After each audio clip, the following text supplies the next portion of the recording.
I'm 104 years old, and for more than 70 years, I've taken a walk almost every single morning, not because a doctor told me to, not because it was some fitness trend.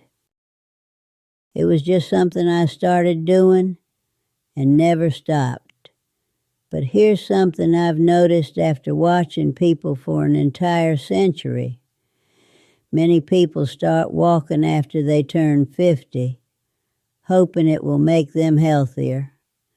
And strangely enough, a lot of them still end up weaker, slower, and more tired every year.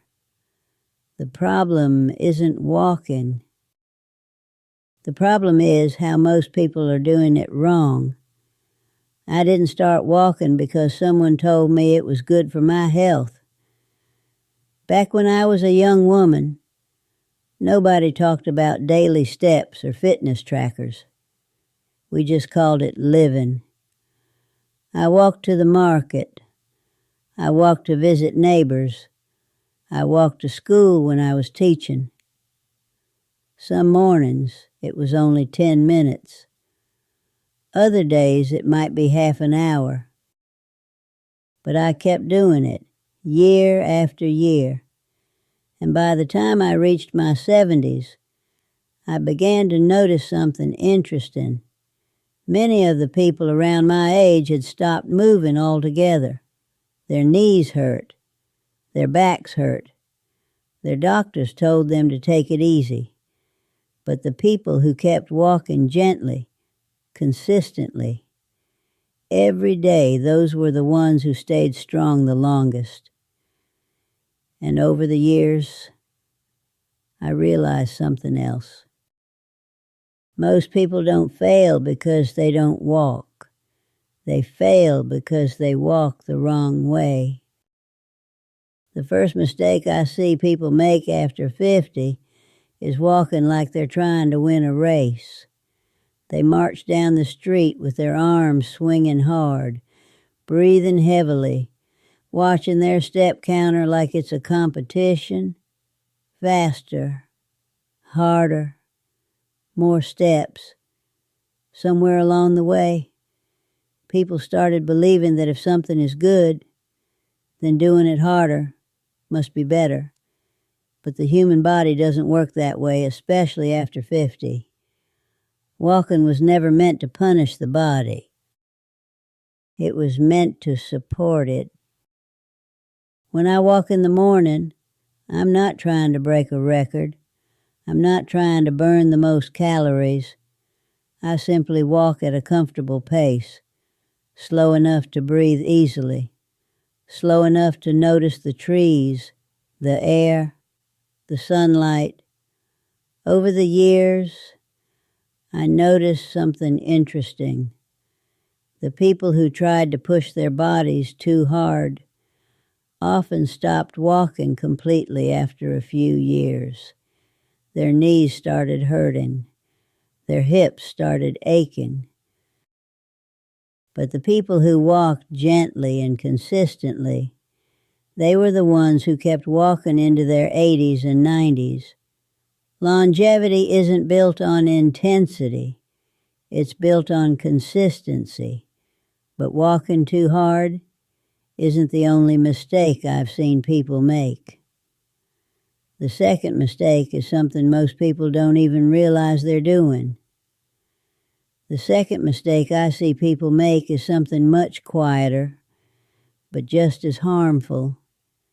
Many people walk every day, but they do it indoors, on a treadmill, inside a gym, or in a hallway somewhere with fluorescent lights above their heads.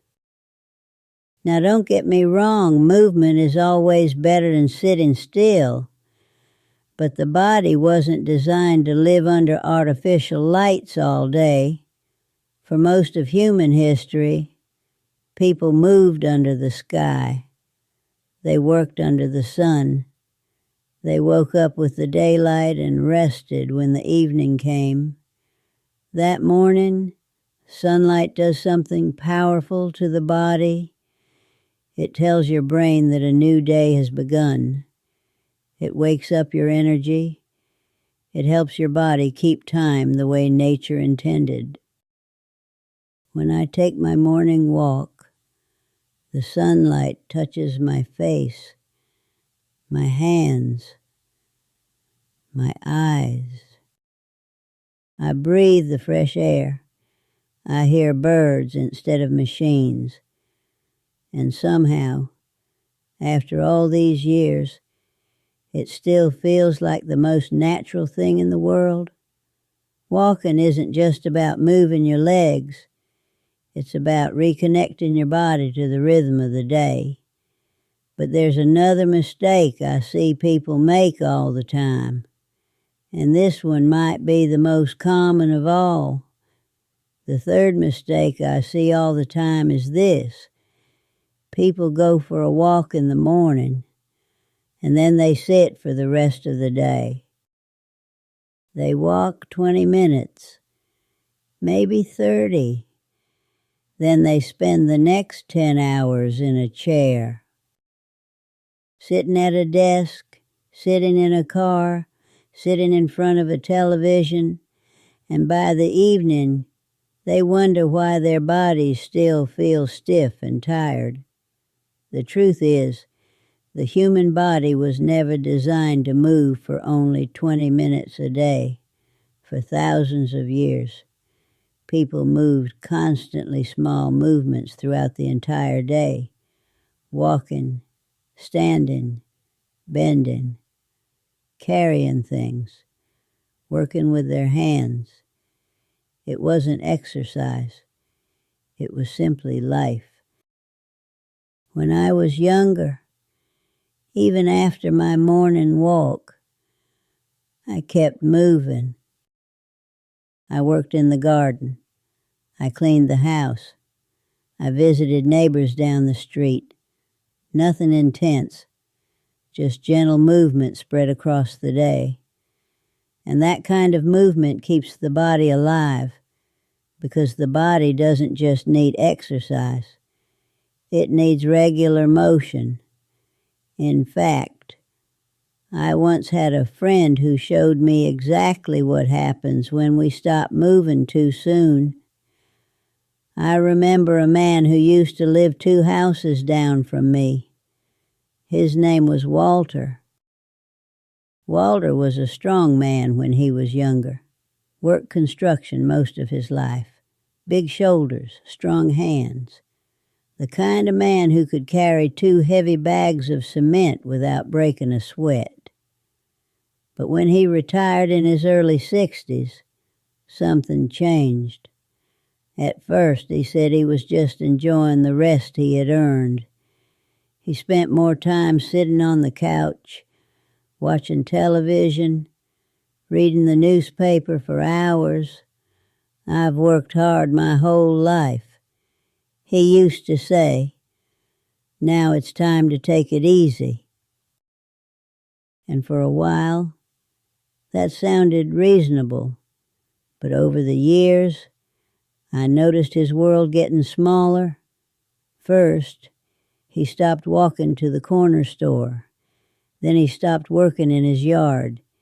Then he stopped leaving the house unless he absolutely had to. His legs slowly became weaker.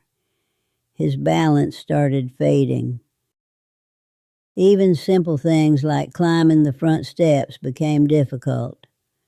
One afternoon, I remember helping him carry groceries inside, and as he sat down, breathing heavily, he looked at me and said something that stayed with me ever since. I think my body forgot how to move. And the truth is, he was right, because the body remembers what we do with it every day. If we keep moving, it stays alive. But if we stop using it, it slowly forgets. That's when I realized something important about the human body. Movement isn't just exercise, it's part of being alive. After watching people for more than 100 years, I've come to believe something very simple about the human body. It was never meant to sit still for most of the day. The human body was built to move, not intensely, not like a machine in a gym, but gently, naturally, throughout the day. Think about how people lived 100 years ago. Farmers walked across their land. Mothers moved around the house from morning until evening. Children ran outside instead of sitting in front of screens. Movement was part of life, not something scheduled on a calendar. Today, we try to replace an entire day of natural movement with 20 minutes of exercise. And somehow we're surprised when the body still feels tired and stiff. The truth is, the body doesn't need punishment.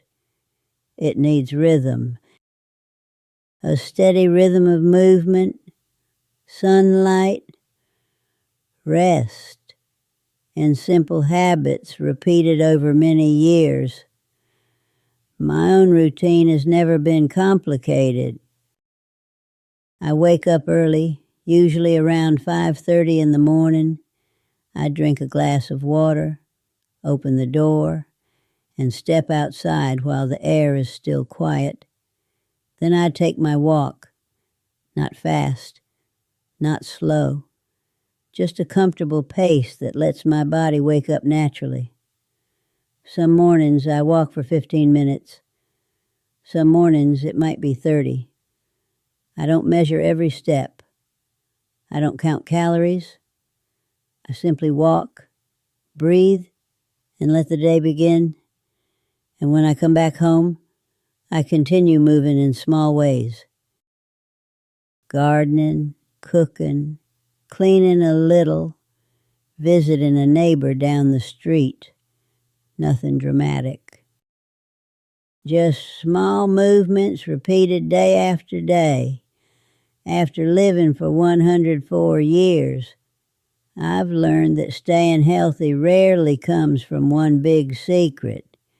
It usually comes from small habits that we repeat for a very long time. Eating simple food, moving every day, spending time with people we care about.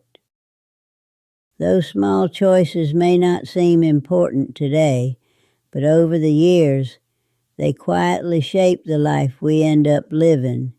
So if you take anything from my story, let it be this. Don't wait for the perfect workout plan. Don't wait for the perfect moment. Tomorrow morning, step outside, feel the sunlight on your face, and take a walk. Your body will remember how to move, and if you keep doing it long enough, it just might carry you much further than you expect. If you enjoyed this story, don't forget to like the video and subscribe to the channel. I'll see you again soon, and tomorrow morning, don't forget your walk.